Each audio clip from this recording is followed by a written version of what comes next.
네, 이벤트 로그는 뭔지 잘 모르겠네요.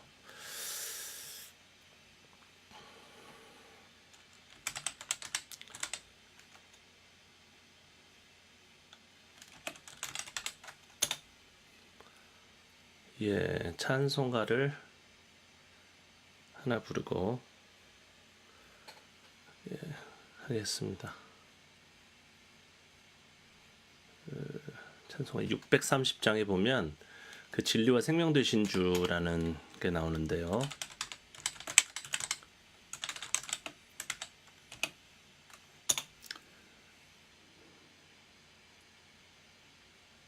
한번 같이 부르도록 하겠습니다. 오늘 그 솔직한 성경 공부 요한복음 8장 32절을 중심으로 좀 살펴보도록 하겠습니다. 과연 우리가 그 인식적으로 어떤 진리를 소유했다고 하고, 그리고 그것이 즉각적으로 자유로 이어진다고 대부분 알고 있는데, 그것이 과연 제대로 된 생각인가? 진리를 알지니 진리가 너희를 자유케 하리라 라고 하는 그런 개념이 맞는 얘기인지 좀 살펴보도록 하겠습니다. 먼저 찬송과 같이 한번 불러보도록 하겠습니다. 진리와 생명 되신 주, 이 몸을 바치옵니다. 믿음과 소망 사랑에 한 마음 되게 하소서. 다시 한번 불러볼까요? 130장 진리와 생명 되신 주.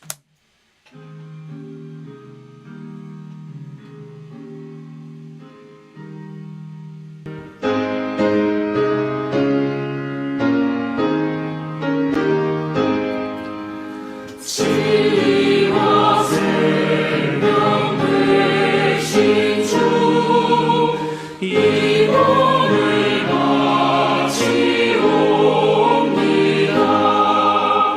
믿음과 소망 사랑에 한 마음 되게 하소서.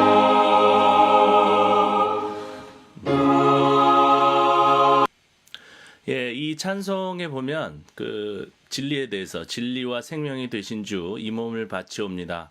믿음과 소망 사랑에 한 마음 되게 하소서라고 하면서 진리 자체를, 또 생명 자체를 예수 그리스도와 동일시하고 있는 것을 우리가 볼 수가 있습니다.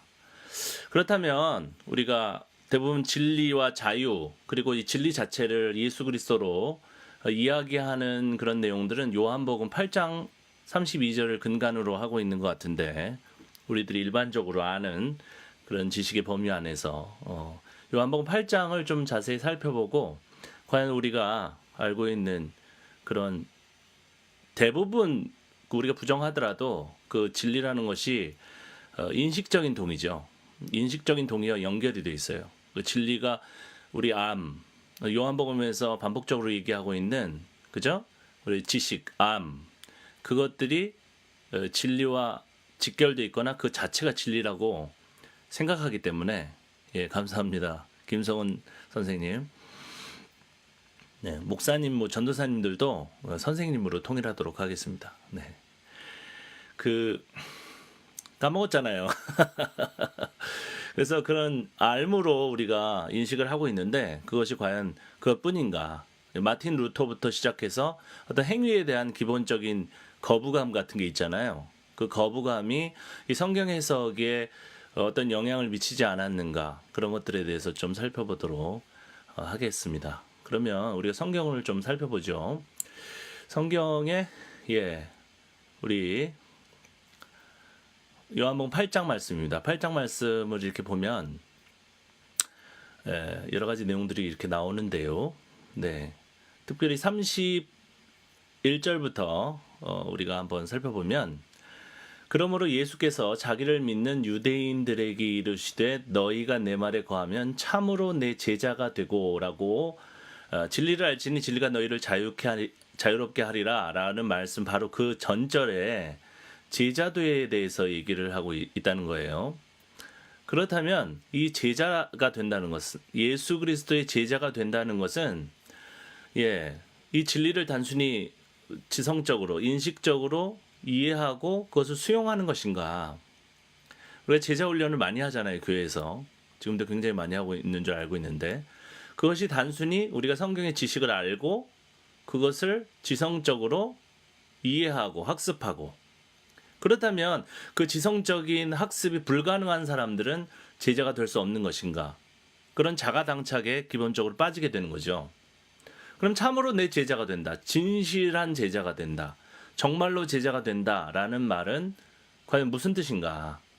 방금 저희들이 찬송을 했었던 것처럼 진리와 생명이 되신 주, 예수 그리스도 자체가 진리라고 했을 때 그렇다면 그 예수 그리스도로부터 우리가 얻을 수 있는 것, 그 예수 그리스도의 교훈, 이 성경에 기록되어 있는 이 교훈을 우리가 수용함으로 말미암아서 즉각적으로 제자가 되는 것인가 아니면은 그 이상의 어떤 내용이 있는가를 우리가 살펴봐야 되겠죠.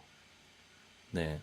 성경을 그냥 무턱대고 받아들인 것이 아니라 하나하나 정말 말씀을 사랑한다면 이 하나하나 곱씹어서 우리가 솔직하게 꺼내놓고 이야기를 해봐야 될 줄 믿습니다. 그래서 참으로 내 제자가 된다는 이야기와 진리를 알지니 진리가 너희를 자유롭게 하리라는 내용이 이 두 구절이 붙어 있어요. 최종적으로 이 요한복음 8장을 이렇게 구성한 사람은 물론 배후에는 성령께서 이런 성경의 구조를 인도하셨다고 우리가 믿죠. 뭐 자꾸 사람 얘기를 하고 저자 얘기를 해서 이 송복음 목사가 완전 이단이다, 신앙이 없는 사람이다 그렇게 넘겨짚지는 마시고요. 너무 극보수적인 분들이 많기 때문에 제가 높아심에서 한 말씀을 더 드립니다. 그러면 참으로 내 제자가 되고 그리고 진리를 알지니 진리가 너희를 자유롭게 하리라. 이게 붙어있는 이 구절들은 그냥 붙은 게 아니에요. 의미가 연결이 되기 때문에 제자도와 진리를 암과 진리가 자유롭게 한다는 것이 하나라는 것을 우리가 알아야 됩니다. 그것은 하나의 일체예요. 그것을 따로 떨어뜨려서 이 요한복음 8장 32절 한 구절만 우리가 자꾸 암송하고 그 자기 마음대로 플라톤 철학의 배경으로 이원론적으로 진리를 알면은 그냥 진리가 너희를 자유롭게 할 것이다.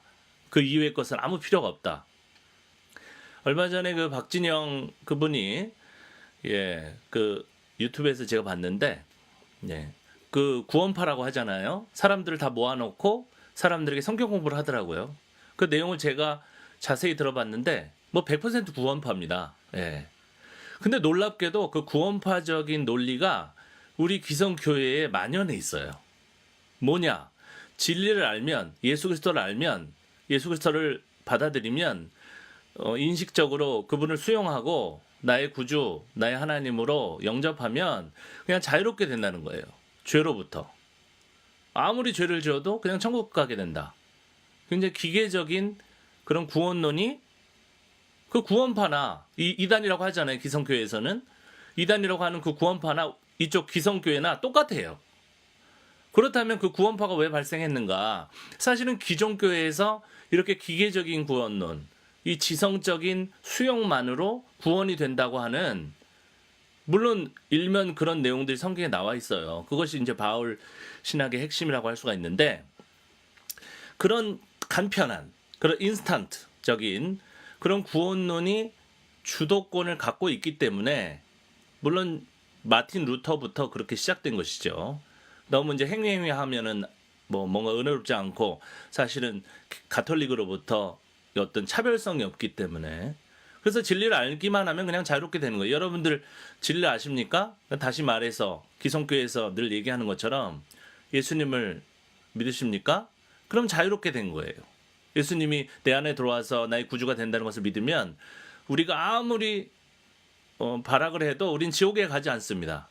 제가 지금 방금 이 말씀드린 게 바로 그 박진영 JYP 그분이 그 사람들을 모아놓고 강의하는 구원파의 논리예요. 그런데 오늘 이 요한복음 8장 32절, 31절, 32절 말씀은 과연 그런가? 참으로 내 제자가 되고 진리를 알지니 진리가 너희를 자유롭게 하리라고 했잖아요. 그러면 제자도를 여기서 제외할 수가 없어요. 평신도를 깨우고 제자 훈련을 하고 막 그런다고 모 목사님이 돌아가신 그분이 많이 하셨는데 모여서 하는 게 뭡니까? 90% 이상은 70% 이상은 그냥 성경 공부만 하는 거예요. 지식적으로 성경의 내용을 배운다고 하죠. 그러나 곱씹어 보면 정말로 성경을 공부하는 것도 아니에요, 사실은. 그 책이 있어요. 그죠? 제자 훈련이라는 책이 있어요. 그것은 그 옥 목사님의 그 신앙적인 철학, 신앙적인 사상이 거기 그대로 들어 있습니다. 그래서 그것을 따라서 제자 훈련을 하게 되면 진리를 알 수도 있겠지만 진리를 알기보다는 그 옥하는 목사님이라는 분의 제자가 되는 거예요. 아시겠죠?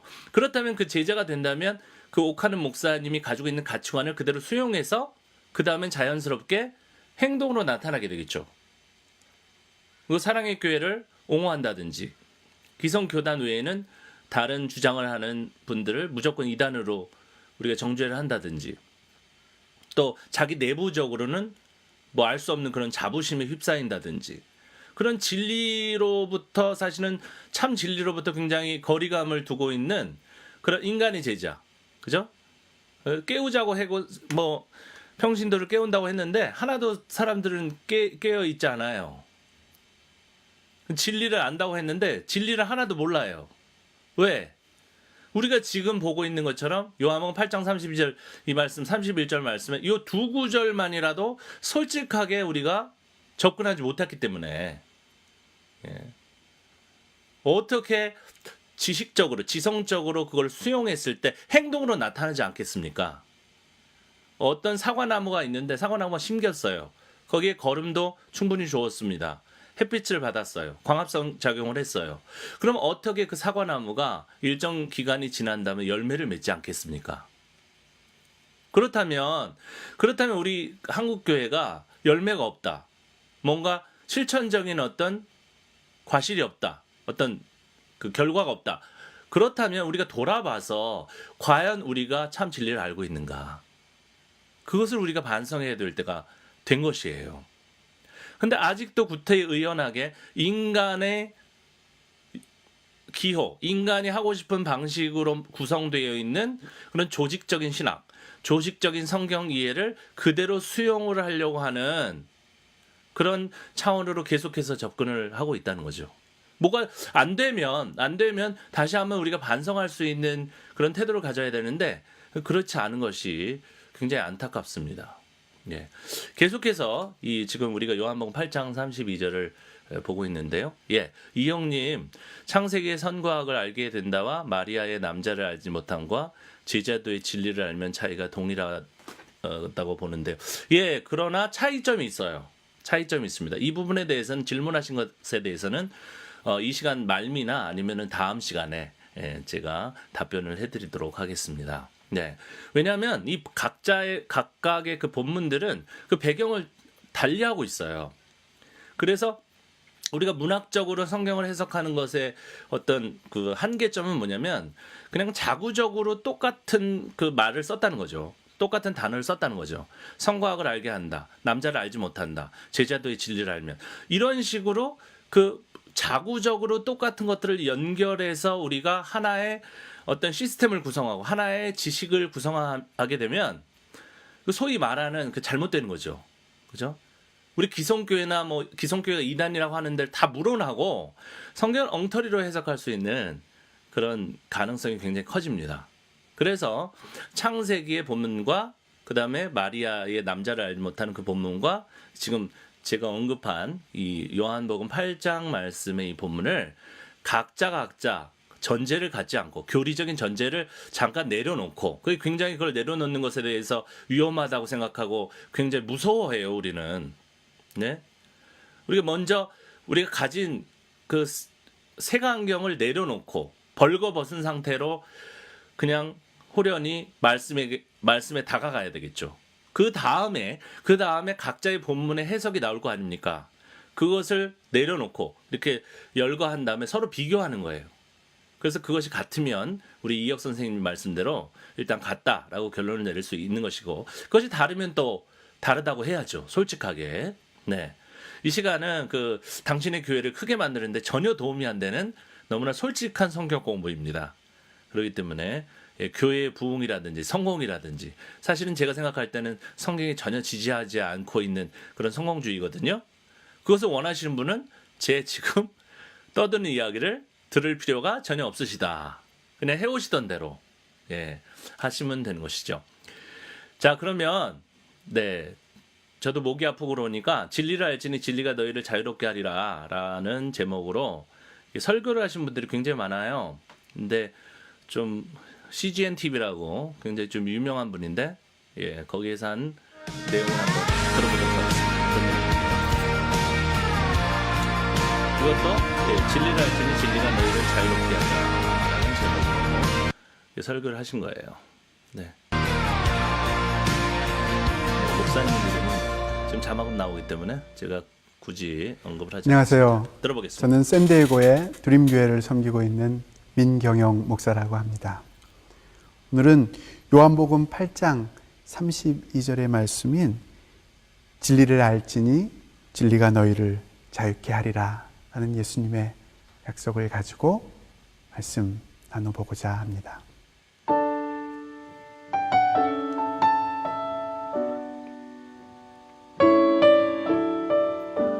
이 동영상을 통해서 우리가 일반적으로 이 요한복음 8장 32절을 어떻게 세련되게 이해를 하고 있는지 한번 살펴보도록 요즘 하겠습니다. 사람들을 소개하거나 또는 어떤 사람들을 표현할 때 자유로운 영혼이라는 말을 참 좋아합니다. 아마 굉장한 칭찬의 의미로 통용되는 것 같습니다. 사람들이 자유라는 말을 참 좋아하고, 자유가 아니면 죽음을 달라라는 구호처럼 자유에 목숨을 거는 이유들을 생각해 보면 아마 자유가 행복의 가장 직접적인 원인이라고 생각하기 때문인 것 같습니다. 이럴 때 사람들이 정말 좋아하고 갈망하는 이 자유라는 게 도대체 무엇입니까? 자유의 본질이 무엇입니까? 제 생각에는 보통 사람들은 자유란 뭐든 내 마음대로 할 수 있는 그런 어떤 상태나 능력을 가리킨다고 생각하는 것 같습니다.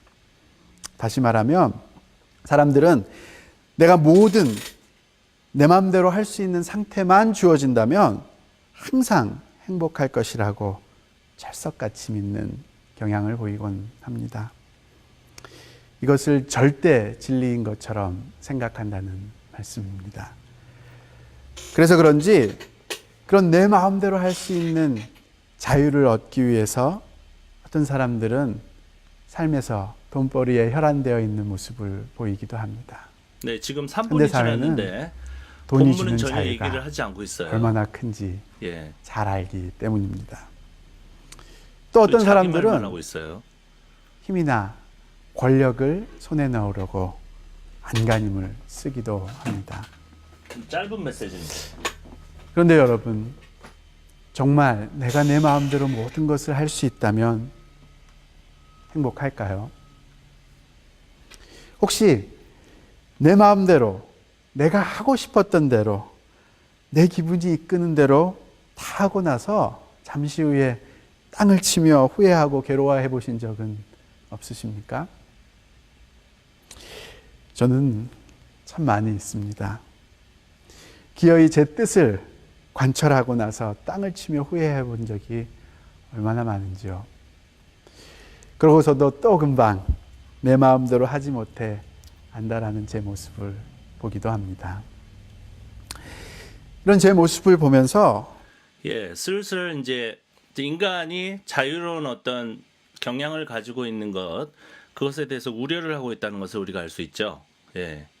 우리가 마음대로 행동하는 것에 대해서 우리가 어떤 그 경계에, 우리가 어떤 율법이든지 무슨 규율이든지 그것을 우리가 어거해야 된다. 예. 그런 쪽으로 오히려 거꾸로 가고 있는 것 같아요. 진리를 알지니 진리가 너희를 자유롭게 하리라라고 얘기하고 있는데 그 본문으로 바로 들어가지 않고 예, 본인이 사람들에게 어필할 수 있다고 생각하는 그런 이야기죠. 예. 그 이야기를 한 3분 넘게 3분 34초 계속하고 있으면서 그리고 오히려 그 내용은 3,000%로 가고 있죠. 예. 이 해방에 대해서 얘기를 하고 있는 것 같은 본문을 가지고 예. 사람들 또 자유롭기를 원하시죠? 예. 아닙니다. 그런 쪽으로 가고 있는 것 같아요. 끝까지 들어보도록 하겠습니다. 어쩌면 자유로운 영혼이란 행복한 영혼이라기보다는 행복을 찾아 끊임없이 헤매며 방황하는 영혼이라고 하는 것이 더 옳을지도 모르겠다 하는 생각을 해봅니다.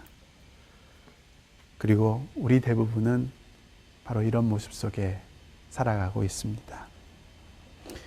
도대체 왜 우리는 이런 어리석은 모습일까요? 어디서부터 잘못된 것입니까? 목사님 좀 원고를 외우시죠. 제 생각에는 짧은 설명 우리가 자유란 내 원고도 마음대로 안 할 하시고 수 있는 보고하셔. 것이고 그런 자유가 주어질 때만 행복할 수 있다고 믿는 것. 그것이 문제입니다.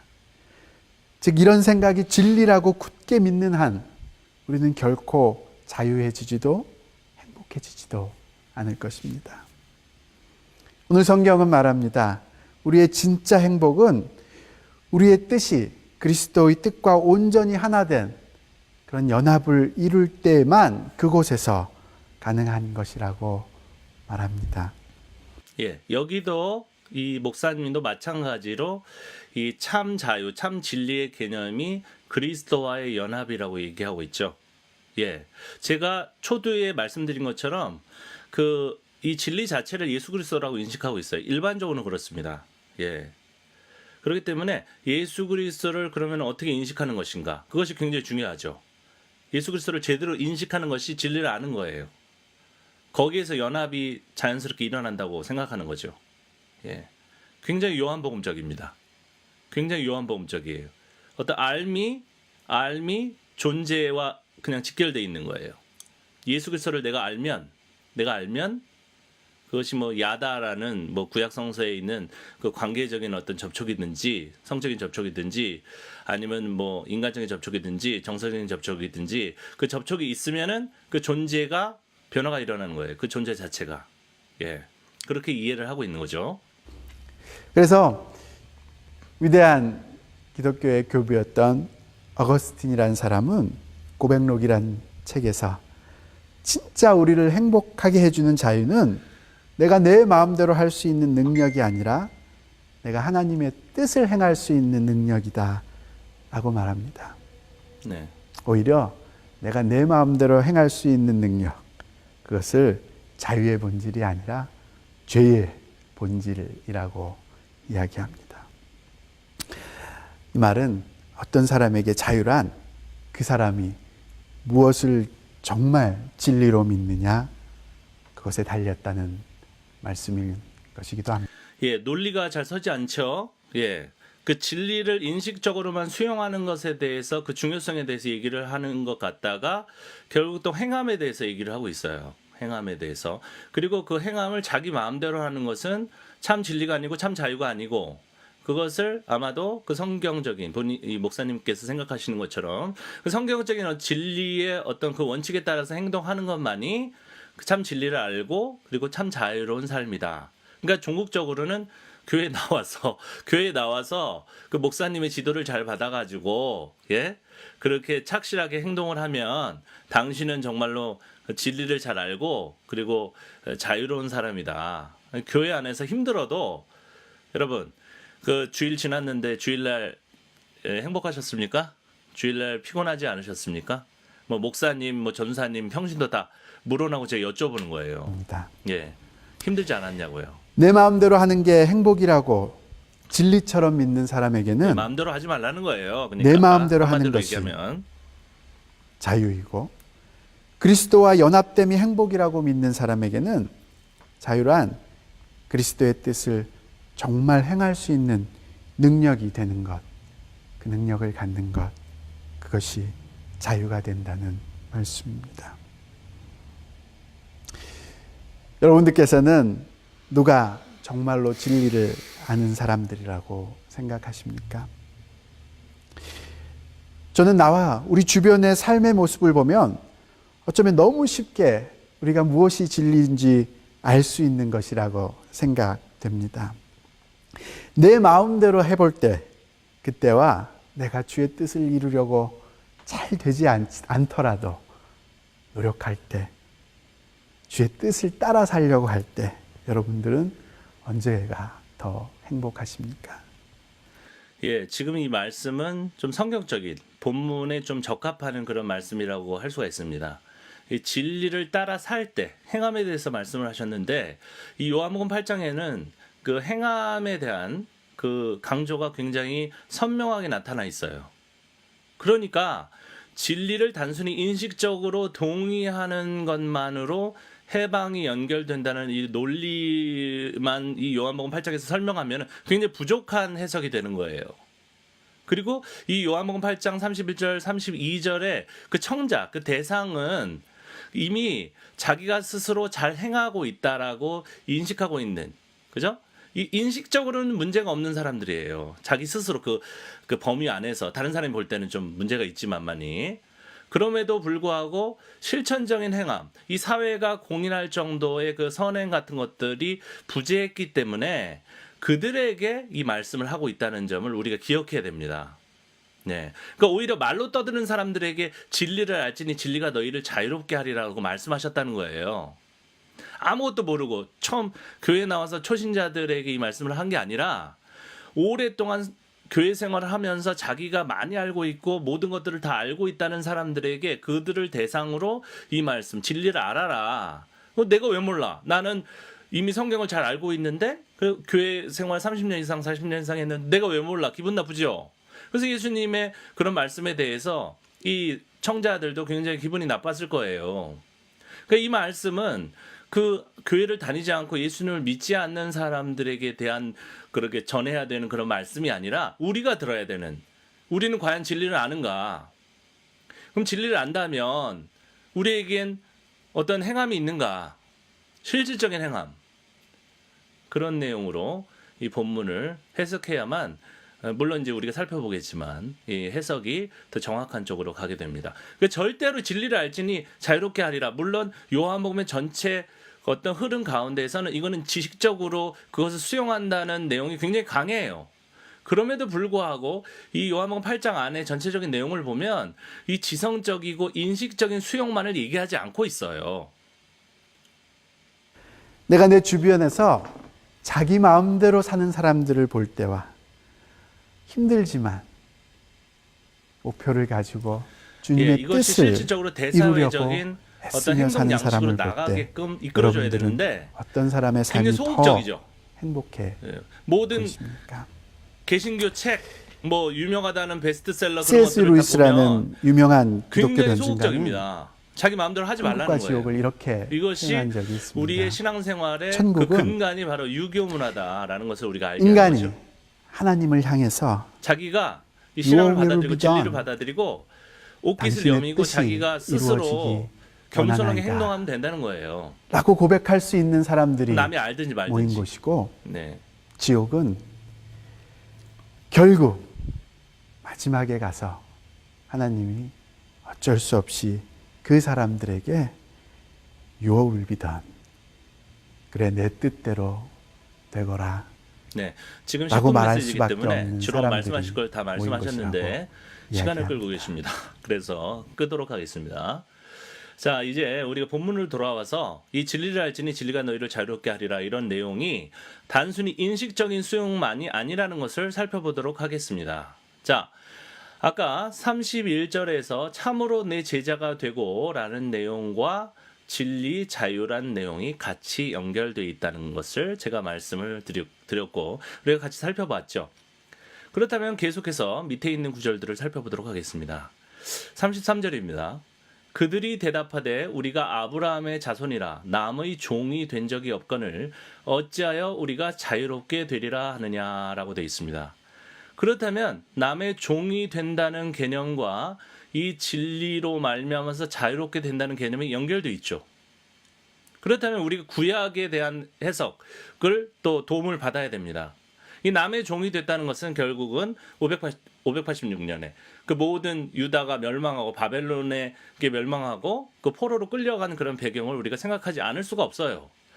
그때부터 지금 예수님과 이들이 얘기하고 있는 유대인들이 얘기하고 있는 이 시점까지 이 국권을 다시 회복하지 못했습니다. 물론 그 이후로도.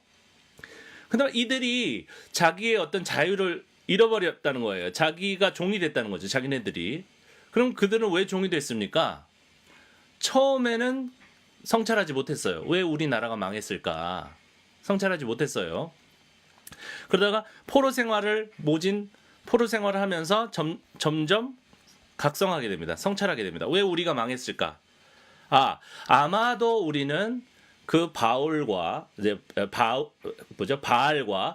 그리고 하나님을 같이 섬겼기 때문에 하나님께서 분노하셔서 우리에게 이렇게 멸망을 주셨구나.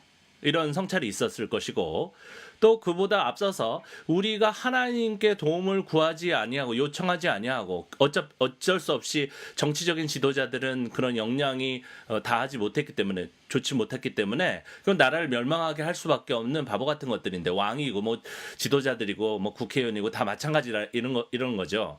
차라리 그들을 의지하고 그들이 그 주변 나라들의 어떤 군사력을 의지할 바에야 하나님께 기도하는 것이, 예? 결국 이 구원을 우리들에게 주지 않았을까, 그런 성찰을 하게 되는 것입니다. 포로 생활을 하면서. 그렇다면 결국은 이 남의 종이라는 이런 어휘, 그리고 자유롭게 한다는 이런 개념이라는 것은 하나님만을 적극적으로 전적으로 의존하느냐 하지 않느냐, 그러니까 100% 신앙이냐 아닌가, 인간적인 어떤 힘을 의존하고 그 권세를 의존하여서 어떤 자기의 어려움을 타개하려고, 그것을 모면하려고 하는 그런 태도인가 아닌가가 바로 이런 어휘와 연결되어 있다고 우리가 생각할 수가 있는 거예요. 그렇다면 지금 이 유대인들에게 예수 그리스도께서, 예수님의 말씀이라면 예수님께서 도전하고 있는 것은 결국은 너희는 너희 힘으로 모든 것들을 행동하려고 하고 어떤 구원과 해방을 이루려고 했었던 그런 백성들이다. 그러나 나는 그렇지 않다. 오히려 내가 차후에 십자가에 못 박힘으로 말미암아서 내가 가지고 있는 모든 힘, 신적인 힘을 포기하고 내려놓음으로써 구원이 이루어진다는 사실을 너희들에게 가르칠 것이다 라는 것을 우리가 암암리의 앞뒤 성경 구절 내용을 비교하면서 알 수가 있는 것이죠. 그것이 부족한 거예요. 참 제자는 누구인가? 31절에 나와 있는 것처럼 요 구절만 봐도 우리가 충분히 알 수 있지 않습니까? 참 제자라는 것은 행동적으로, 행위에 있어서, 행위에 있어서 진리를 그 안에 뭐 담고 있는지 아닌지는 우리가 알 수가 없어요. 어떤 사람이 진짜 천국 갈 믿음을 가지고 있는지 지옥 갈 어떤 그런 불신앙을 가지고 있는지 우리는 판단할 수 없고, 그게 판단하면 안 됩니다, 여러분. 그러나 우리는 그의 손발을 통해서 나타나는 그런 행동을 보고 알 수가 있죠. 과연 너는 너 자신의 종인가? 너의 욕망의 종인가? 아니면 하나님의 종인가? 예수 그리스도와 동일한 어떤 그 길을 걷고 있는가? 그렇다면 그 사람이 욕심을 부리고 계속해서 성공주의로 나가고 있는데 그가 제자입니까? 그가 진리를 알고 있습니까? 그냥 단순히 저는 예수님을 믿습니다. 예수님이 나의 구주이시고 나의 모든 죄악을 용서해 주셨음을 믿습니다 라고 했다고 그가 자유롭게 되었습니까? 근데 여전히 바벨론의 포로였었던 것처럼 그런 자기의 욕망, 자기의 어두움, 자기의 죄라고 얘기할 수 있는 그것에 끌려다니고 있잖아요. 그렇다면 그들은 최소한 하나님의 제자가 아니고 예수 그리스도의 제자가 아니에요. 다시 돌아가서 32절 말씀은 진리를 알지니 진리가 너희를 자유롭게 하리라는 단순히 인식적인 동의가 아닙니다, 여러분. 인식적인 동의를 수반한다고 할지라도, 전제한다고 할지라도 그것은 스스로 욕망의 종이 아닌 것을 행동으로 열매 맺어야만 이 32절 말씀이 응하게 되는 거예요. 적용되는 거예요. 자, 33절에 그들이 대답하되 우리가 아브라함의 자손이라, 인간적인 계보를 의존하고 있잖아요. 그죠? 내가 장로님 아들이고 내가 뭐예요? 그 유명한 큰 교회 대형교회 목사님 아들이고, 근데 어찌하여 우리가 자유롭게, 내가 그것도 모를 줄 아느냐? 내가 그 정도의 지식도 없을 줄 아느냐? 라고 접근하는 거죠. 그래서 이 지성적인 어떤 자기가 알 때문에 내가 이미 그런 말을 들을 필요가 없다는 사람들에게 30사절은 뭐라고 얘기합니까? 예수께서 대답하시되 진실로 진실로 너희에게 이르노니 죄를 범하는 자마다 죄의 종이라. 놀랍게도 이 진리를 단순한 인식적인 동의라고 생각하는 사람들이 암암리에 많은 죄를 저지릅니다. 놀라운 거예요. 내가 지금 죽어도 천국 갈 줄 믿는다는 사람들은 나는 어차피 천국 가니까 내 마음대로 살 거야. 그런 사람 실제로 있어요. 예. 우리 기성교회는 없을 줄 아세요? 네. 왜 그렇게 유명한 담임 목사님들이 그 성적인 죄를 저지릅니까? 그렇게 해도 자기는 천국 갈 줄 아는 거예요. 그럼 진리라는 씨앗이 그 안에 있습니까? 우리는 알 수 없어요. 우리는 없다고 생각할 수밖에 없어요. 왜냐하면 진리가 그 씨앗으로 그 안에 있는데 어떻게 그렇게 살 수가 있습니까? 어떻게 죄를 범할 수가 있어요? 여전히 죄의 종이잖아요. 죄의 종이라는 것은 성경적으로는 자기 욕망의 종이라는 거예요. 선교를 하든 뭐 목회를 하든 자기가 하고 싶은 일을 하는 거예요. 정치를 하든 뭐 선한 일을 하든 다 자기가 하고 싶은 일을 하는 겁니다. 그럼 그 사람은 결국은 하나님의 인정을 받을 수가 없어요. 아무런 목적이 없이 선하게 그 선함이 뭡니까? 자기가 생각할 때 선함이에요? 예. 35절도 계속 똑같은 맥락으로 흐릅니다. 종은 영원히 집에 거하지 못하되 아들은 영원히 거하나니. 이 집이라는 이런 개념은 굉장히 이 유태인들을 찌르는 말이에요. 예. 집이 없잖아요. 유리 방황해서 다른 나라에 가서 더부살이를 했기 때문에 이 집에 대해서 얘기한다는 것은 굉장히 그들의 마음을 찌르는 겁니다. 아들은 영원히 거하나니. 이 제자는 결국 아들이다. 아들과 연결되어 있는 거죠. 영속적으로 그 하나님과 같이 사는 사람이에요. 그러므로 아들이 너희를 자유롭게 하면 너희가 참으로 자유로우리라. 여기서는 이제 메시아이신 예수님을 자기가 드러냅니다. 이 본문에 대해서는 이 메시아의 언급에 대해서는 따로 우리가 언급할 필요가 있어요. 살펴볼 필요가 있어요. 어쨌든 37절 나도 너희가 아브라함의 자손인 줄 아노라. 그러나 내 말이 너희 안에 있을 것이 없으므로 나를 죽이려 하는도다. 이것은 저희가 지금 진리를 알과 이제 행동을 연결해서 우리가 이해하고 있는 것과 약간 다른 개념의 내용입니다. 이것은 요한복음이 뭐 영지주의와 연결돼 있다. 굉장히 비슷한 본문이라고 얘기도 하잖아요. 그 이유는 그 영지주의 자체가 뭐냐면 이 단순한 인식적인 동의로서 모든 것이 다 된다는 거예요. 우리가 슈퍼맨이 되고 우리가 거의 뭐 하나님 아들의 뭐 동격이 되고 뭐 이 세상의 모든 우주적인 진리를 다 소유할 수 있게 된다. 그런 것이 영지주의라고 우리가 알고 있는데 그런 것처럼 내 말이 너희 안에 있고 뭐 그러면 다 해결이 되는 거예요. 그것이 없기 때문에 이 사단이 일어난다라고 하는 것이죠. 네. 그러나 41절로 우리가 점프해서 41절을 한번 보도록 하겠습니다. 이 편집에 대해서 우리가 부정할 수 없는 이유가 있어요. 이 본문을 읽다 보면 그 맥락이 전혀 다른 맥락의 본문 내용끼리 이렇게 연결이 되어 있습니다. 네. 제가 최대한 쉽게 하려고 하는데 죄송합니다. 어쨌든 그 질문이 있으시면 또 굉장히 쉽게 하는 겁니다. 신학적인 용어를 들 수 있으면 안 쓰려고 하는데 그래도 어렵다면 좀 질문을 남겨주시면 제가 또 답변을 드리도록 하겠습니다. 이게 이제 실시간에 좋은 점 아니에요? 그죠? 41절에 보면 너희는 너희 아비가 행한 일을 하는도다. 대답하되 우리가 음란한 데서 나지 아니하고 아버지는 한 분뿐이시니 곧 하나님이시로다. 이게 뭐예요? 그들은 지성적으로 지식적으로 뭐 율법을 많이 안다고 생각하고 있지만 그들의 행실은 굉장히 음란하다는 것이죠. 네. 누가 더 깨끗한 삶을 삽니까? 누가 더 깨끗한 삶을 살아요? 지성적인 수용뿐만이 아니라 그 지성적인 수용이 행실로서의 변화를 필연적으로 나타나게 할 수밖에 없다라고 생각하는 또 그렇게 배우고 그렇게 가르치는 사람들만이 자기 스스로를 옷깃을 여미고 실제적으로 그 생활에서의 변화를 나타나게 된다고 저는 생각합니다. 자, 그래서 42절에 이제 아버지의 사랑과 그런 어떤 실제적인 그 진리를 소유하고 자유롭게 사는 사람들. 실제적인 자유라는 것은 욕망의 종이 아니라 이런 진리의 종, 의의 종, 사람들이 볼 때도 인정을 받을 수가 있겠죠. 뭐 인정받기 위해서 그렇게 하는 것은 아니지만, 예, 지금처럼 이렇게 지탄을 받지는 않을 것입니다. 교회가. 예. 그냥 인식적인 어떤 동의만 계속해서 강조했기 때문에 지금 예수님을 믿는다고 시인하십니까? 그러면 천국 갑니다. 이런 식으로 아주 간단한 내용의 메시지만을 반복해서 전했기 때문에 문제가 사단이 거기서부터 생긴 거예요. 자, 제 지금 추정이 맞는지 틀리는지 계속해서 본문을 읽어보면 알 수가 있습니다. 저는 이 본문을 한두 번 읽지 않습니다. 네. 예, 오늘부터 요한복음 시작한 건 아니고요. 예. 우리 그 패친분들 가운데 이 요한복음을 좀 한번 다뤄줬으면 하시는 분이 있어서 한번 살펴보는 것입니다. 네. 여기 보면 44절 보겠습니다. 여기 44절 보면 너희는 너희 아비 마귀에게서 났으니 너희 아비의 욕심대로 너희에게 행하고자 하느니라.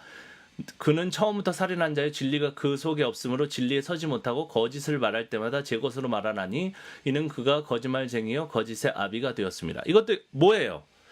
행실이 바르지 않으면 그 행실이 소급해서 귀납법적으로 진리를 모른다는 것을 우리가 알 수 있고, 그 사람이.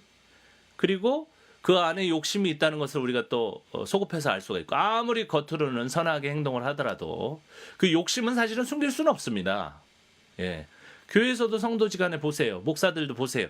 우리 와이프가, 저희 아내가 이제 요 가까운 교회를 다니고 있는데, 무슨 교회라고 말씀을 드리지 않겠습니다. 갔다 오더니 더 화가 났어요. 예, 좀 은혜를 많이 받으려고 가까운 교회, 소박한 교회를 나갔는데 목사님이 욕심이 너무 많다는 거예요. 욕심이. 예, 돈 얘기를 안 하는 것 같으면서 그 돈 얘기를 하는 그런 기술 굉장히 뛰어납니다. 그래서 결국 헌금 많이 내라는 거예요. 이미 풍족해 보이는데. 그래서 아내가 또 실망하고 왔어요. 예, 어떤 분은 제 아내가 굉장히 그 비판적이고 이 교회에 적응하지 못하는 그런 사람이 아닌가 이렇게 생각하실 수도 있겠는데 그렇지 않습니다. 저희 아내는 저보다 훨씬 더 일찍부터 모태신앙으로 이게 신앙생활을 오래 했어요. 그래서 될 수 있으면 교회에 호의적으로 반응을 하고 대응을 하려고 하는, 참여하려고 하는 그런 사람입니다. 저하고는 달라요. 저는 근본적으로 반골 기질이 있기 때문에, 예, 그게 좀 어려운데 조금만 잘못되면 좀 어려워져요, 마음이. 그런데 저희 아내는 그래도 참고 그 예배를 드릴 수 있는 그런 사람이에요.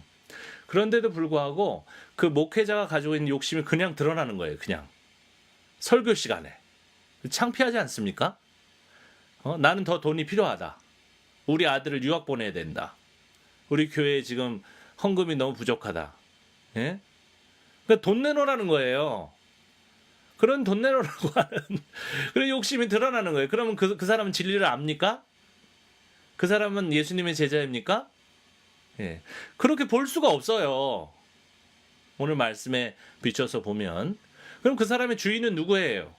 그 사람의 주인이 그리스도입니까? 아무리 떠들고 여러분 우리 자유합시다 할렐루야, 우리가 예수님을 우리가 알면 뭐 어떻게 아는지 구체적으로 얘기도 안 해요. 그냥 무슨 몽환적으로 아는 것인지 그냥 성경 구절을 암송하는 건지 우린 잘 몰라요. 그러면서 예수님을 알면 우리는 자유롭습니다. 우리는 해방됐습니다. 할렐루야. 그리고 또 자기 욕심. 자기 욕심이 드러나요. 헌금 광고할 때. 왜 그런데 우리 교회가 지금 어렵다고. 네. 어렵게 뭐가 어려워요? 다 쓸데없는 데 쓰니까 그렇지. 그 선교 여행 다니고, 예? 교회 건물도 그냥 그럴듯하고 괜찮은데 괜히 그냥 지은 지 몇 년 안 되는 그 교회 건물도 막 허물고 다시 짓고, 그러면서 누가 또 이익을 얻어요? 그 건축 관련된 그 장로님, 안수 집사님들이 큰 이익을 얻죠. 그죠? 커미션 받잖아요. 솔직히 인정을 하자고요. 그럼 그거 일부가 또 헌금으로 또 들어와요. 또 일부는 또 담임 목사 주머니로 들어와요. 그러니까 쓸데없이 그냥 있는 건물을, 뭐 낡은 건물은 다시 허물고 다시 지어야 되지만, 그러니까 허물고 다시 짓는 거예요. 그러니까 솔직히 얘기해 보자고요. 다 돈 아닙니까? 욕심이잖아요, 다. 예. 그러면 그 진리를 압니까? 그러면 보수적인 교회 얘기 좀 해보세요. 여기 얘기했잖아요. 욕심대로 행하는 사람들은 진리를 모르고 자유도 모르고 해방도 되지 않은 사람들이다. 왜요? 바벨론에 멸망한 이유가 뭐예요? 하나님을 의존하지 않고 자기 힘을 빼지 않고 힘을 오히려 더 그걸 응집하려고 해서 결국은 멸망한 거 아닙니까? 하나님을 의존한다는 것은 자기의 권력을 의존하지 않고 자기의 배경을 의존하지 않고, 예? 여기 지금 듣고 계신 분들 중에 출판사도 계실 텐데 출판사 영리 목적이잖아요. 개신교 출판사 굉장히 걱정됩니다. 그 욕망이 있어야 돼요. 어느 분이 저한테 얘기해 주셨는데 출판사는 일단 책이 잘 팔려야 된다고. 그 잘 팔리는 책을 인쇄해야 되잖아요. 저기 구석에 정말 성경 말씀을 제대로 전하는 그 분들 책 출판합니까? 출판하면 망하는데 안 해주잖아요. 큰 교회 목사님들 책이나 계속해서 출판하는 거예요. 왜냐하면 성도들이 많으니까 사주잖아요. 그러면서 무슨 개신교입니까? 그러면서 무슨 개신교 출판사예요. 그냥 그만하세요. 그냥 일반 출판사라고 하고 그냥 일반 출판사에서 그 개신교적인 책을 그냥 출판한다고 하세요. 하나님의 영광 찾지 말고. 아주 힘듭니다. 네. 욕심이 있는데 무슨 제자라고 하세요. 그냥 하지 마세요. 그냥 일반 사람처럼 사세요. 도대체 당신의 삶에서 뭘 포기했습니까? 그리스도인들이요. 뭘 포기했어요? 포기한 거 아무것도 없으면서 무슨 그리스도인이에요? 뭘 진리를 알아요? 성경 공부 아무리 많이 하면 뭔 소용이에요? 그런 내용으로 계속해서 요한복음 8장이 이어지고 있어요. 그래서 결국 이런 메시지를 수용하지 못하니까 기성교회 그 공동체 집단은 59절에 뭐라고 써 있어요? 그들이 돌을 들어 치려하거늘 예수께서 숨어 성전에서 나가시니라. 그냥 떠날 수밖에 없죠. 예수님 조용히. 저도 그래요. 이런 제대로 된 내용. 여기 지금 이 방송의 제목이 뭡니까? 당신의 교회를 크게 만드는데 전혀 도움이 안 되는 솔직한 성경 공부잖아요. 이런 성경 공부 교회에서 할 수 있겠습니까? 하면 안 돼요. 하면은 교회 헌금이 적게 들어와요. 헌금 내지 말라고 하고 뭐 11조가 성경적이지 아니라고 하고 그러는데 그게 제대로 되겠습니까? 안 돼요, 여러분. 네. 그래서 제가 다시 말씀드립니다. 이 요한복음 8장은 이 진리를 알지니 진리가 너희를 자유케 하리라는 것은 첫 번째 죄의 종이 되지 말라. 네. 죄의 종이 되지 말라는 거예요. 그거를 그냥 조직 신학적인 어떤 그 죄, 자기의 어떤 내면적인 죄라고 생각하지 마세요. 그건 욕심이에요, 여러분. 욕심을 해결하라. 욕심이 해결되면 비로소 너희가 진리를 알고 그 욕심으로부터 자유케 되면 너희들이 내 아들이다. 예수 그리스도께서 하나님의 아들인 것처럼 너희들 모두가 나의 아들인 것을 공인할 수 있다라는 내용이 오늘 요한복음 8장 32절 말씀이 되겠습니다. 여기 노트가 있는데 이 노트가 지금 잠깐 문제가 있어서 켜지지가 않아요. 그래서 노트에다 좀 적어드리면서 봐야 되는데 이 노트 하는 것은 제가 정리해서 이 방송의 그 댓글로 달아놓거나 하겠습니다. 그러면 그것을 받아보시면 알 수가 있고요. 그래서 아까 저희가 이 귀한 우리 죄송합니다. 민경영 목사님 아시는 분이나 실제로 목사님 본인이라면 죄송한데요. 이 그 메시지가 사실은 이 요한복음 8장이 본문의 해설과 약간 핀트가 맞지 않는 부분이 있어요. 그것은 결국은 우리가 꾸준히 해왔던 거. 인식적으로만 예수 그리스도를 수용하는 것이 모든 것이다. 거기서 우리가 해방되어야 됩니다. 예. 인식적인 부분을 제가 무시하는 게 아니에요. 그리고 공부도 해야 되겠죠. 자기가 지적인 능력이 있으면은 성경 공부해야 됩니다. 성경의 내용이 무엇인지를 우리가 살펴봐야 돼요. 그러나 거기서 머물면 안 돼요. 머물면 안 됩니다. 다시 한번 얘기합니다. 거기에서 그냥 주저앉아 있으면 안 돼요. 내가 그 진리를 확실히 알고 있는지를 안다면 욕심 문제를 해결해야 돼요. 하나님의 영광 얘기하면서 욕심 부리는 사람이 얼마나 많습니까? 여러 종교인들을 데려다 놓고 비교해 보세요. 누가 제일 욕심이 많은가? 우리 이명박 우리 장로님 욕심 덩어리잖아요. 얼마나 욕심이 많습니까? 그 대표 주자가 그렇게 엉망을 해버리니까 물론 정치적인 내용은 저는 얘기하지 않습니다. 그분이 뭐 잘했고 못했고 뭐 4대강이 뭐 어쩌고 저쩌고 이 시간은 성경을 우리가 살펴보니까 그리고 우리 스스로를 돌아보는 어떤 시간이니까 욕심이 너무 많잖아요. 장로님이. 그것도 아주 유명한 큰 교회의 장로님이. 근데 누가 우리를 보고 우리가 과연 진리를 안다. 그리고 우리가 진정한 제자다. 어떻게 합니까? 알 수가 없는 거예요. 알 수가 없습니다. 네. 이어서 요한 3서 1장에 나와 있는 말씀을 한번 살펴보도록 하겠습니다. 성경의 하나의 본문이 정확하게 해석이 되면 다른 본문의 해석도 밝게 드러나게 됩니다. 명확하게 돼요. 요한 3서 1장 말씀에 보면 자, 이게 문안 인사가 앞에 나오고요. 1절부터 2절까지 뭐 범사에 잘되고 강건하기를 내가 간구하노라. 굉장히 이런 말씀을 좋아하죠. 우리 한국 교인들은 굉장히 복을 좋아하기 때문에 이런 구절만 딱 떼어놓고 써가지고 뭐예요? 나무에다 새겨가지고 뭐 약국이나 자기 사업장에다가 이렇게 붙여놓는 모습들을 볼 수가 있어요. 네, 그렇습니다. 신민수 우리 선생님. 가난하면 가난한 대로 후히 주시며 후한 대로 마음 지키면서 살고 싶다가 아니라 그렇게 사는 게 그리스도인이에요. 성경적인 그리스도인은 욕심 문제가 해결된 사람들이에요. 그래서 나눌 수 있는 사람입니다. 부족하지만 제가 가진 것을 나누고 뭐 거지가 됐죠. 다 이렇게 돼야 돼요. 그렇다면 우리는 정말 거지로 계속 살 것인가? 아니에요. 우리는 가난한 것 같지만 부유한 사람들이죠. 그러나 자기가 가진 것을 이렇게 쥐고 있는데 누가 이렇게 욕심을 부리는데 누가 우리들 보고 아 정말 예수님의 제자다. 그리스도를 닮은 사람들이다. 어떻게 알아요? 이게 자유하지 못한 그런 모습이 이게 꽉 쥐고 있는 모습이 진리를 모르고 있는 거예요. 네? 이걸 놔야지 자유롭잖아요. 뭔가 프리하잖아요. 뭔가 해방됐잖아요. 이 가진 것으로부터의 자유를 누릴 수 있다는 겁니다. 여러분. 천국 얘기만 하는 게 아니라 천국도 가겠죠. 여러분들 믿습니까?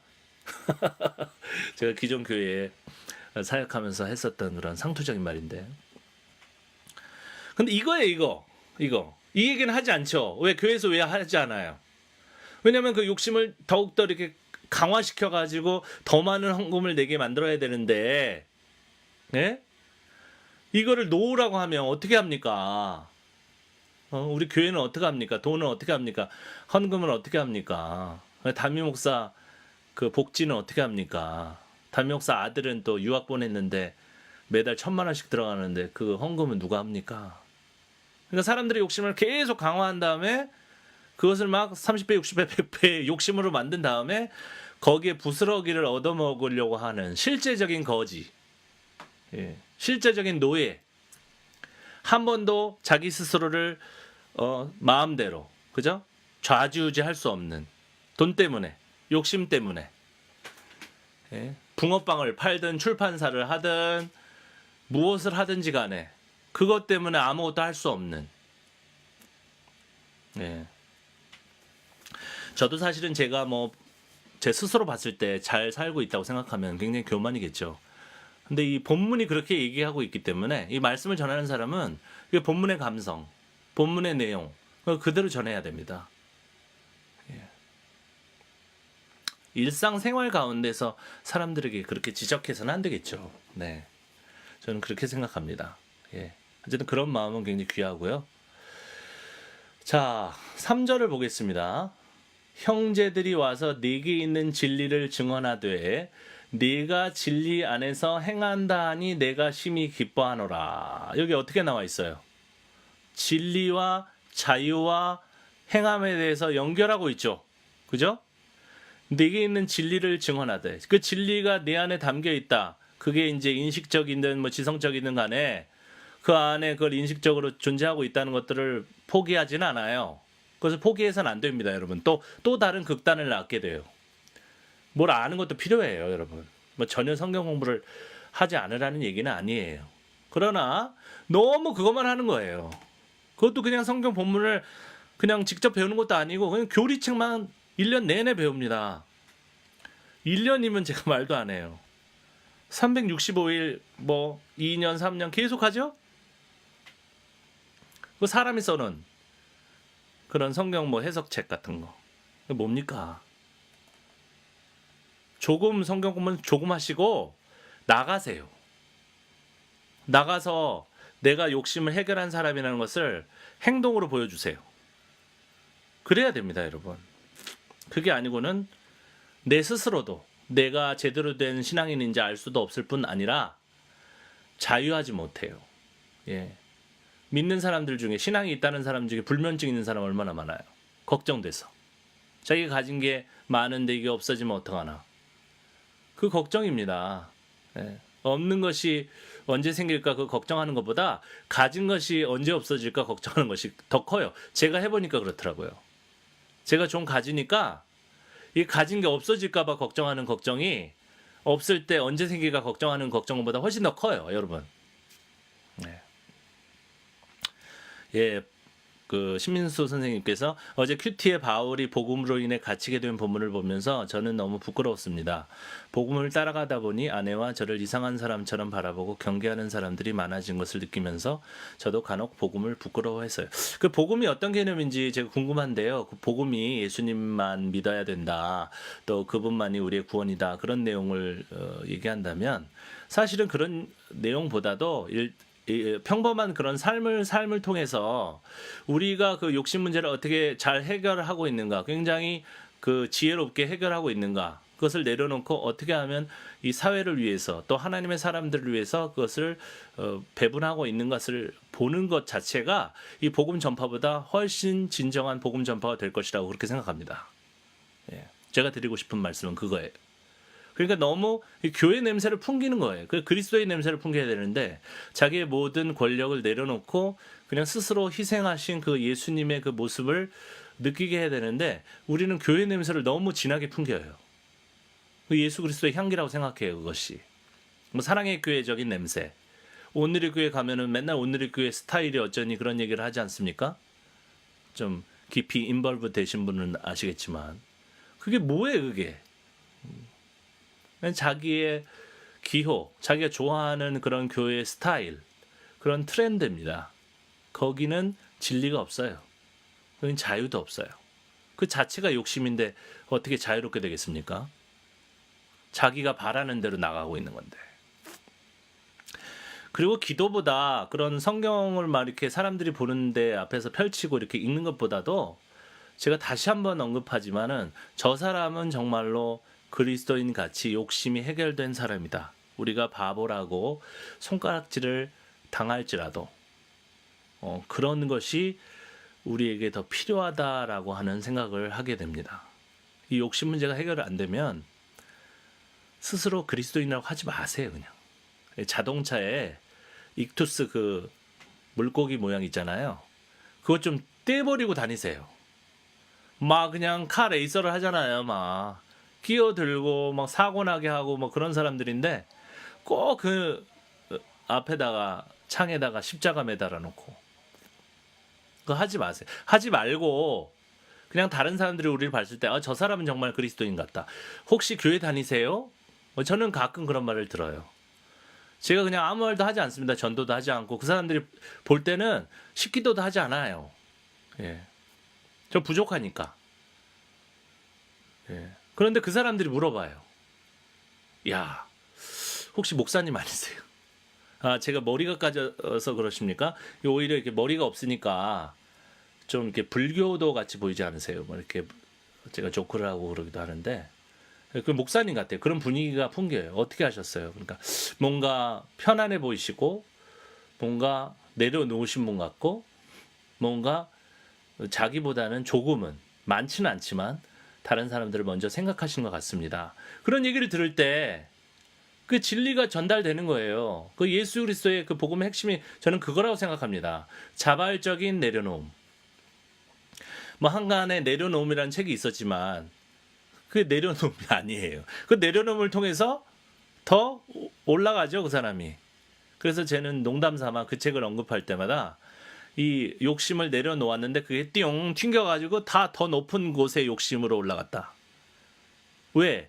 그 후속작이 뭐예요? 더 내려놓음이 나왔잖아요. 그러니까 첫 번째에서 다 내려놓았으면 왜 더 내려놓음이 나옵니까? 못 내려놓고 내려놓는 코스프레만 했기 때문에 그 후속작이 나온 거 아닙니까? 그 자체가 증언하는 거예요. 오늘 성경에 그 나와 있는 것처럼 내게 있는 진리를 증언하되 한 것처럼 우리의 삶이 증언하고 있습니다. 안 그렇습니까? 네. 그래서 요한삼서 1장에 보면 4절에 보면 계속해서 내가 내 자녀들이 진리 안에서 행한다 함을 듣는 것보다 더 기쁜 일이 없도다. 이것이 21세기를 살고 있는 우리 한국 교회의 유일하고 강력한 도전이죠. 행함이 없잖아요. 행함이 없어요. 담임 목사는 부목사 잡아 죽이려고 하고 갑질하고, 또 화가 난 부교육자들은 교인들 이렇게 모아가지고 따로 개척하려고 하고, 기본적인 도덕이 없죠. 상도덕 같은 것들이. 그 욕심을 부리고 끝없이 헌금을 더욱더 걷어들이려고 하고, 그 남아도는 돈으로 뭐 합니까? 신문사 세우고 그러지 않습니까? 우리나라의 가장 큰 교회에 무슨 일보 다 그 교회 헌금으로 만든 거 아니에요? 그리고 결국은 그 기업이, 그 헌금으로 만들어진 기업이 개인적인 사유화가 되는 그런 모습을 보게 되는 거예요. 어디를 보고 우리가 진리 안에서 행한다는 것을 알 수가 있습니까? 그러니까 이런 진리 안에 행하지 못하는 분들은 계속해서 요한복음 8장 32절을 단순히 이 머리의 세계 안에서만 일어나는 일로서 얘기하는 거예요. 본인도 이 가슴으로 내려오지 않고 손발로 이어지지 않는 그런 거기 때문에 본인도 모르잖아요. 어떻게 행동해야 되는지. 그러니까 아까 그 목사님처럼 그냥 뭔지 모르죠. 어떻게 해야 되는지 모르게, 예, 그냥 이 차원에서 진리를 알면은 다 끝나는 것처럼. 여기 머릿속에서 예수님이 살고 계시면, 여러분 머릿속에 예수님이 앉아 계신데 어떻게 그 머릿속에 계신 예수님이 손발을 지시하지 않겠습니까? 여러분, 손발이 움직이지 않는 것은 뭐예요? 이 머리에도 예수님이 안 계시는 거예요. 여러분, 착각하지 마세요. 여러분 천국 못 가요. 그 욕심이 해결되지 않았는데 여러분들 천국을 어떻게 갑니까? 바벨론에서요, 이 이스라엘 백성들이 철저하게 성찰했어요. 예. 우리가 우리 힘으로 우리 스스로를 구원하려고 하는 것이 죄다. 우리는 철저히 하나님을 의존해야 되겠다. 예수 그리스도께서 나타나실 때까지 하나님을 의존하는 것이 어떤 의미인지는 다소 불명확했습니다. 예수님이 실제적으로 그의 행위로서 보여주셨잖아요. 조 모시기 목사님은 예수님이 십자가에서 우리의 모든 죄와 우리의 질고를 지셨기 때문에 우리는 지지 않아도 된다. 다 그게 엉터리입니다. 엉터리 해석이에요.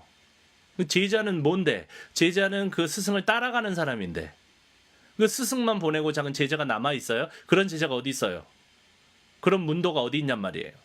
여러분, 예수님께서 자발적인 자기 희생이 있었던 것처럼 우리도 작게 또 크게 그 분량의 차이는 있겠죠. 믿음에 따라서. 그런 거 없을 수는 없다는 거예요. 여러분, 그거 없으면 가짜예요. 제가 단언합니다. 지옥 갑니다. 지옥 갈 수밖에 없어요. 여러분, 진리 안에 행함이 전혀 없다면 그것은 뿌리를 내리지 않았다는 거예요. 야고보서 말씀은 시간적으로 언급하지는 않겠습니다. 야고보서를 왜 그 지푸라기 서신이라고 하고 보지 않습니까? 그것이야말로 이 성경적인 어떤 그 편중된 내용들이 많이 들어있잖아요. 지성적인. 왜냐하면 그 성경, 특별히 신약 성경이 최종적으로 기록된 그 배경이 헬레니즘 문화잖아요. 헬레니즘 문화라는 것은 그 지식과 그다음 행함을 갖다가 이분법적으로 나누는 경향성이 있단 말이에요. 유대 문화는 그렇지 않아요. 헤브라이즘은. 그랬기 때문에 신약 성경의 그 배후에 기본적으로 이런 이분법적인 논리가 존재하고 있어요. 그러니까 그걸 우리가 왜 받아들입니까? 그걸 고지곧대로 그대로 해석하고 그대로 설교하잖아요. 그러니까 그 설교자는 물론이요, 그 이분법적이고 이원론적인 설교를 듣는 사람들이 다 이중적인 삶을 살고 있습니다. 여러분, 저도 그랬어요.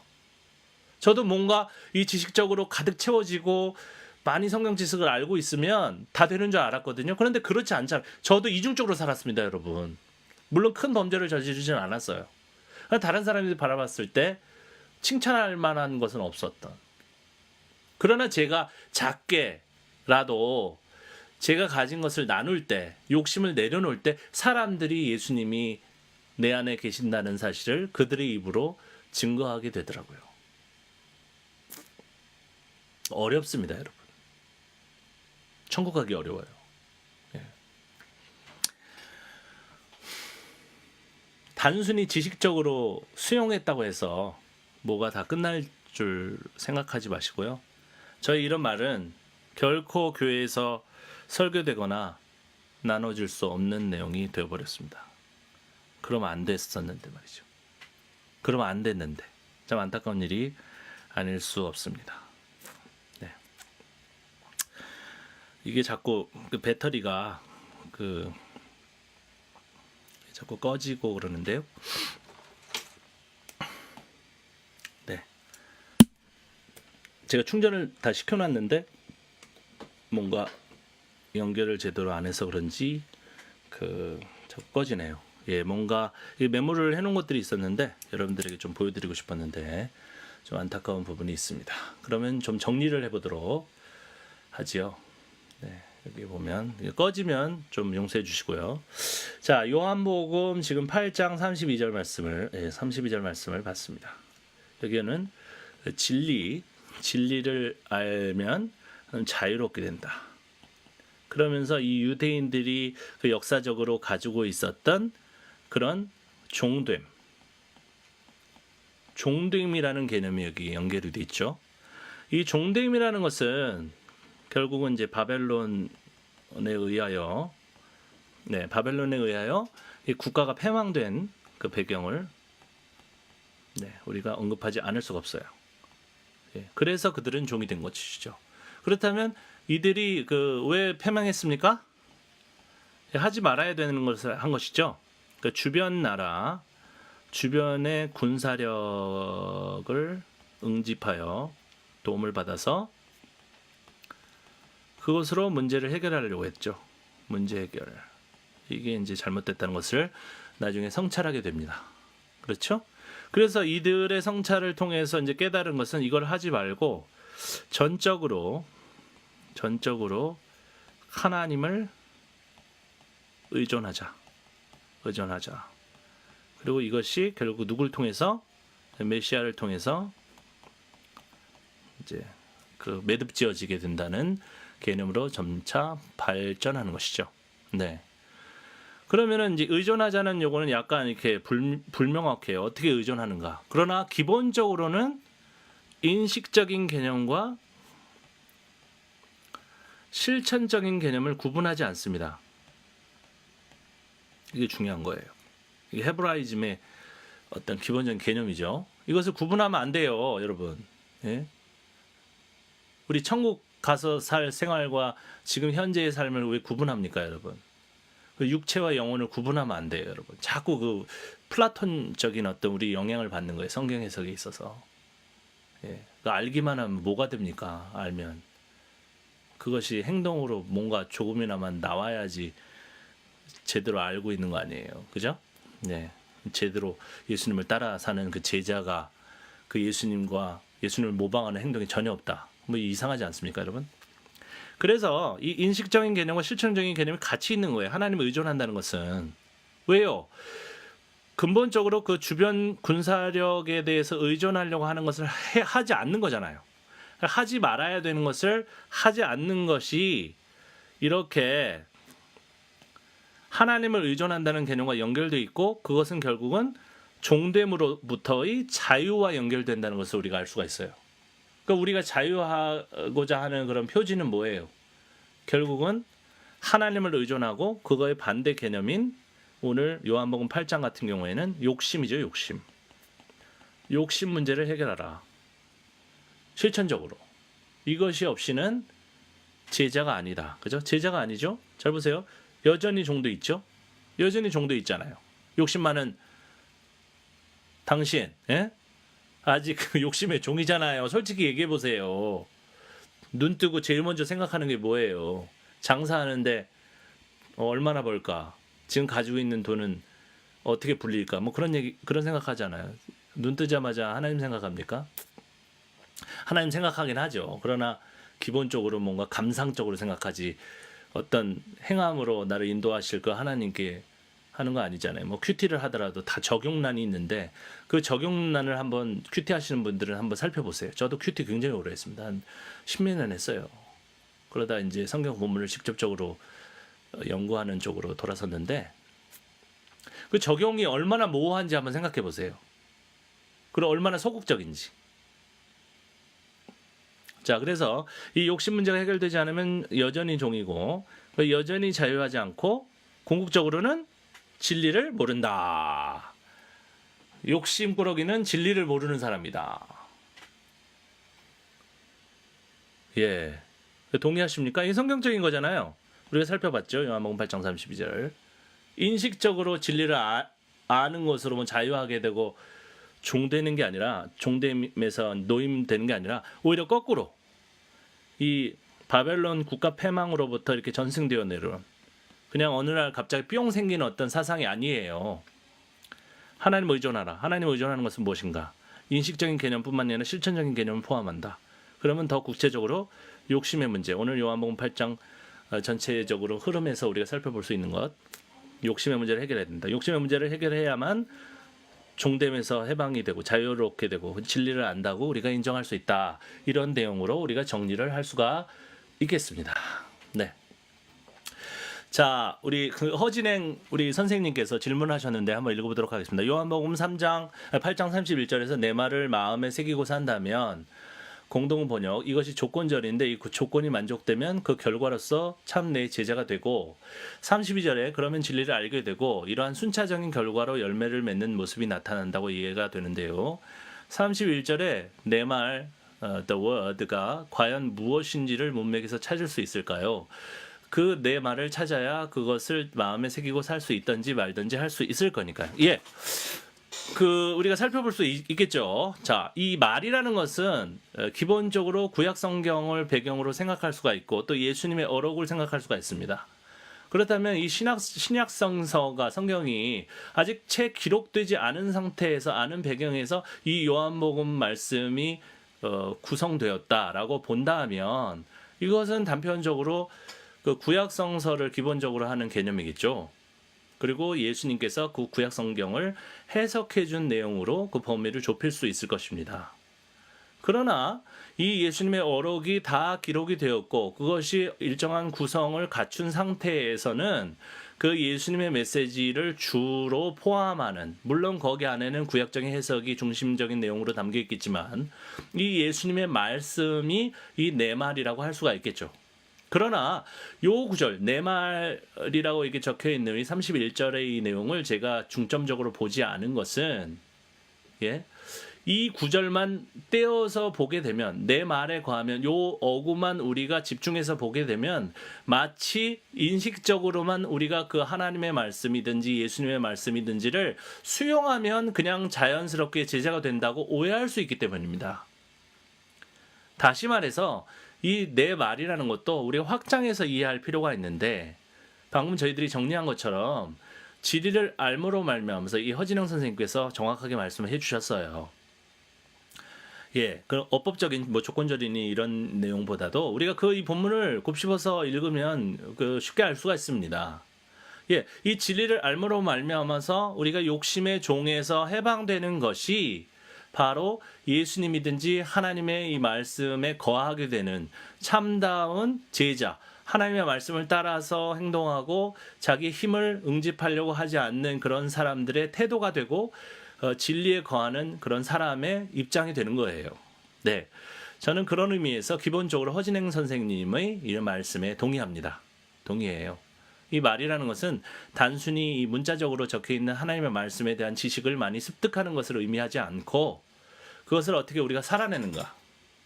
궁극적으로 구체적으로 얘기하면 오늘 우리에게 주어진 그런 많은 욕심 같은 것들을 어떻게 우리가 해결해내는가, 덜어내는가. 그것이 관건이 된다고 말씀을 드릴 수 있겠습니다. 자, 어느 정도 그 해명이 됐는지 잘 모르겠어요. 네, 동의합니다.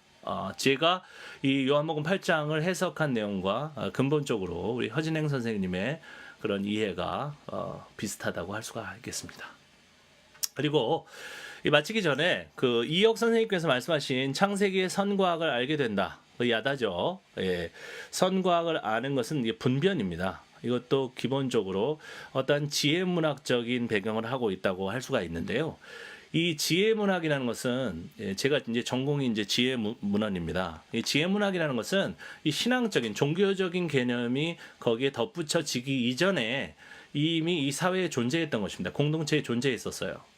그래서 선과학을 알게 된다는 것의 가장 근본적인 의미는 이 사회를 살면서 공동체를 살면서 그것이 원시사회든지 족장사회든지 왕정사회든지 물어나고 어쨌든 우리가 사리 판단을 제대로 하게 된다는 의미로 우리가 볼 수가 있어요. 그런데 거기에 종교적인 개념이 덧붙여진 것입니다. 그렇다면 선과학을 알게 되는 것은 신적인 영역과 연결이 되어 있죠. 창세기. 우리가 시간상으로 다 찾아보지는 않겠지만 그럼 창세기에 우리가 나중에 이제 시간 되면 다음 뭐 시간이라든지 제가 준비를 해서 더 정리를 해가지고 말씀을 드릴 텐데 그것이 신적인 영역이 선과학을 완전히 분별하는 개념으로 한정되어 있고 인간은 그것을 알지 못하는 미흡한 존재로 이렇게 그려지고 있잖아요. 예, 선과학을 알게 못하게 되게끔 이렇게 한다는 거. 그것도 역사적인 배경을 우리가 돌아봐야 됩니다. 예. 창세기에 자세히 보면 그 신과 인간이 같이 그 동산을 거니는 그런 장면도 나오고 그 격차가 굉장히 크게 져서 범접할 수 없는 그죠? 신은 신의 영역에 거하고 그 인간은 인간의 영역에 거하는 그런 개념으로 있는 그런 장면이 구분되어 있어요. 그 구분된 장면을 역사 비평적으로 우리가 따로따로 해석해야 합니다. 예, 그 말씀을 간단하게 일단 드리고요. 그리고 마리아의 남자를 알지 못함 이것에 대해서는 좀 더 복잡한데요. 이런 동정녀의 어떤 수태 이것에 대해서는 여러 가지 문화의 배경이 있습니다. 제가 그것을 믿는다 믿지 않는다 그것을 떠나서 이런 이야기 그 남자를 알지 못하는 이 마리아가 예수 그리스도 메시아를 잉태했다는 것도 결국은 이 메시아의 특별성 그러니까 일반적 인간이 아니라는 거예요. 그죠? 메시아의 특별성을 부각하는데 굉장히 크게 기여를 하고 있다는 것을 먼저 말씀을 드립니다. 그리고 제자도의 진리를 알면 이 진리를 알면 너희가 자유롭게 되리라는 사실은 창세기의 그런 그 격차, 신격과 인격, 그죠? 인간적인 레벨과 하나님의 레벨을 구분하려고 하는 그런 배경. 그리고 마리아의 어떤 그 이야기에서는 그 메시아와 일반적인 인간을 구분하려고 하는 그 배경. 그러니까 그런 의미에서는 창세기의 선과학을 알게 된다는 그 구절의 배경과 그 마리아의 동정녀 수태의 배경이 약간 비슷한 그 교집합적인 내용을 같이 공유하고 있는 것은 사실이에요. 그러나 이 제자도는 아니에요. 이 오늘 우리가 읽은 요한복음 8장의 제자도라는 것은 결국은 삶으로서 드러나는 진리에 대해서 얘기하고 있습니다. 예. 그러니까 하나님은 높이 계시고 인간은 저급한 존재다 그런 게 아니고요. 물론 요한복음에는 그런 개념을 전제하고 있어요. 그 신적인 지식 그리고 인간적인 어떤 저급한 어떤 그런 스테이트먼트 그런 것들이 있어서 인간이 어떤 행위를 하고 어떠한 어떤 그 마음을 열고 뭐 그렇게 하면 예? 그러면 신적인 지식을 소유할 수 있게 된다. 그런 이상향, 지식적인 소유에 대한 갈망이 요한복음에 아주 지배적으로 존재하고 있거든요. 그래서 요한복음을 계속 읽게 되면 어떻게 되냐면 굉장히 영적인 사람이 돼요. 예, 이 현실과 붕 떠 있는 그런 사람이 되기 쉬운 잘못 읽으면. 그래서 오늘 우리가 잘 살펴서 읽은 것처럼 과연 이 요한복음에 숨어 있는 그 진의는 무엇인가? 원래 어떤 여러 가지 구성이 더해지기 전에 그 어떤 바탕이 되는 그런 내용들은 무엇인가를 좀 살펴봐야 되는 것이죠. 그래서 이 제자도라는 것은 결국은 하나님은 높다, 뭐 우리 인간은 낮다 그런 어떤 격차를 우리가 구분하기 위해서 주어진 것이 아니라 우리가 정말로 진리를 아는가에 대한 그런 확증, 근거로서의 행함을 요구하는 것입니다. 아시겠어요? 요한복음 8장 32절은 진리를 알지니 진리가 너희를 자유롭게 하리라. 그렇다면 너희가 진리를 아느냐 물어보는 거죠. 너희가 예수님의 제자냐, 하나님의 종이냐, 너의 종이 아니라 육체의 종이 아니라 뭐 여러 가지 뭐 붙일 수 있겠죠. 그래서 과연 그렇다면 너희가 정말 천국 갈 그런 천국의 백성이고 하나님 나라의 백성이라고 하면 욕심으로부터 자유했는가? 욕심으로부터 자유했는가? 그것에 대해서 물어보고 있는 것입니다. 근데 욕심 안에는 음란도, 우리가 요한복음 8장 41절에 나온 것처럼 음란도 포함되고요. 예. 34절에는 그것을 죄를 범한 범죄에 대해서 얘기를 하고 있고요. 네, 44절에는 노골적으로 욕심대로라는 어구로 욕심에 대해서 언급하고 있지 않습니까? 그렇죠? 네, 이 정도로면 기본적으로 예, 우리 선생님의 질문에 대한 답변이 되었을 것이라고 봅니다. 예, 또 마치기 전에 허진행 선생님이 또 질문을 하나 올려주셨는데요. 31절에 보면 요한복음 8장 31절에 보면 청자들이 믿는 유대인들에게라는 표현이 있기 때문에 이미 선행된 어떤 이야기 가운데 그것을 다시 강조하는 의미로 내 말로 표현한 것은 아닐런지요. 예, 그럴 가능성이 있습니다. 그럴 가능성이 있습니다. 왜냐하면 지금 이 전체 그 요한복음 8장의 덩어리들, 이 패러그래프를 잘 보시면 이 덧붙인 것 같은 그런 부분들이 드러나게 돼 있어요. 자, 요한복음 8장 쭉 윗부분을 쭉 보시면 예수께서 감난산으로 가시니라 1절에 쭉 나오고 이동에 대해서 나오죠. 아침에 다시 성전으로 들어오시니 백성들이 다 나온지라 앉으사 그들을 가르치시고, 그리고 음행 중에 잡힌 여자를 끌고 와서 그를 정죄하고 있는 사람들에게 너희들도 다 죄인이다. 그죠? 죄 없는 자가 먼저 돌로 치라. 그죠? 다 욕심꾸러기들인데 뭘 뭐 잘났다고 그죠? 예. 다 뒤로는 음란 행위하면서 뭐 잘났다고 그러느냐, 뭐 그런 내용들이 이제 나오죠. 그래서 결국 유대인들과의 대화가 자연스럽게 이제 연결이 됩니다. 그 여자 이야기 때문에 유대인들과의 대화가 쭉 연결이 되다가 갑자기 또 유대인들에게 이르되 22절에 보면 네, 이런 얘기를 할 필요가 없어요. 유대인들에게 이르되 그가 말하기를, 유대인들하고 얘기하고 있잖아요. 얘기하고 있는데 왜 갑자기 이런 표현이 등장합니까? 아마도 이 유대인에 대해서 얘기하고 있다는 그 내용, 그 패러그래프의 앞에 패러그래프과 뒤에 패러그래프이 이제 따붙여진 것, 서로 따로따로 떨어져 있다가 서로 붙은 것이 아닌가 우리가 생각하기가 쉽죠. 그렇죠? 네.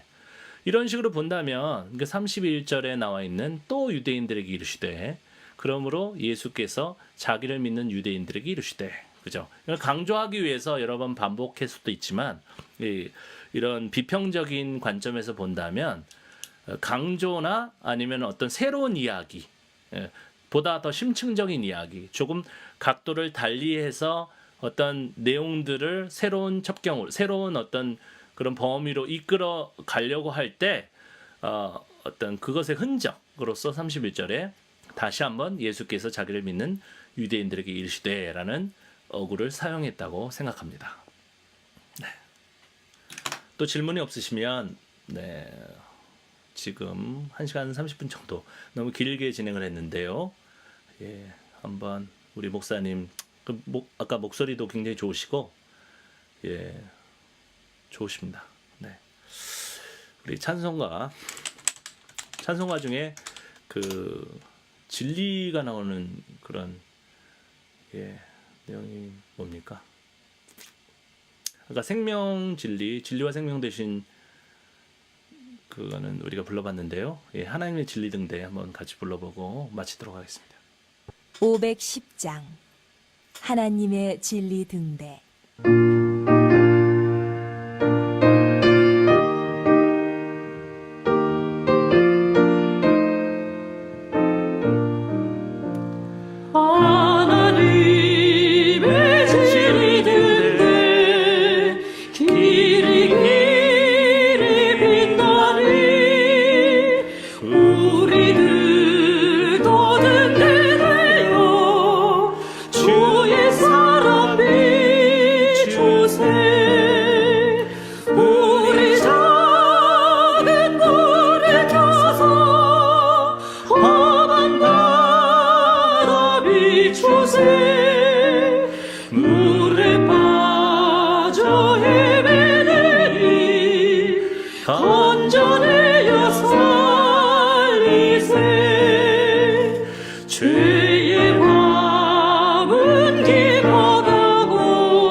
성난 물결 설렌다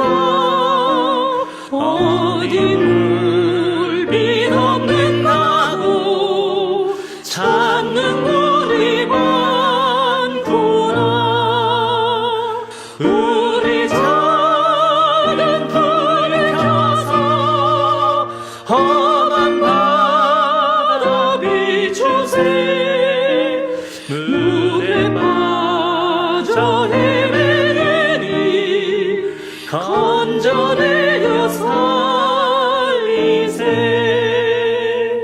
참 은혜롭죠? 굉장히 성경적인 그런 가사로 이게 적혀진 그런 찬송입니다. 너의 등불 도루라 거친 바다 비춰라 빛을 찾아 헤매니 생명선에 건져라. 우리 작은 불을 켜서 험한 바다 비추세 물에 빠져 헤매니 건져내려 살리세. 자, 우리의 그 신앙 선배들은 이런 이 사회에 대한 책무, 예, 그런 어떤 기여 그런 것들이 있었습니다. 그래서 정말로 하나님의 진리 등대와 같은 그리스도인으로서 또 교회로서 살아왔는데 이 욕심 문제가 해결되지 않는 것이죠. 예. 욕심이 너무 많아요. 가진 것을 내려놓을 수가 없어요. 그러니까 이 어두운 세상에서 이 진리 등대를 찾아서 헤매는 사람들은 너무 많고 교회를 등진 사람들 너무 많은데 방황하는 것이죠. 그래서 이 가난한 성도들을 여러분들이 조금이라도 생각한다면 이 성경 말씀 앞에서 욕심을 내려놓는 참다운 그리스도인, 너무 욕심이 많아요. 그래서 어떻게 사람들이 우리의 삶을 보고 그리스도를 느끼고 또 진리를 알고 자유롭게 되겠습니까? 우리 스스로가 그 욕심의 종인데 안 그렇습니까, 여러분? 예, 아무쪼록 저 스스로도 성찰하면서 예, 하나님의 진리 등대 되기를 간절히 소망하는 그런 제가 되고 여러분들도 이 요한복음 8장 32절 말씀 따라서 진리를 안다면 욕심으로부터 자유케 되시기를 주님의 이름으로 간절히 축원드립니다. 감사합니다.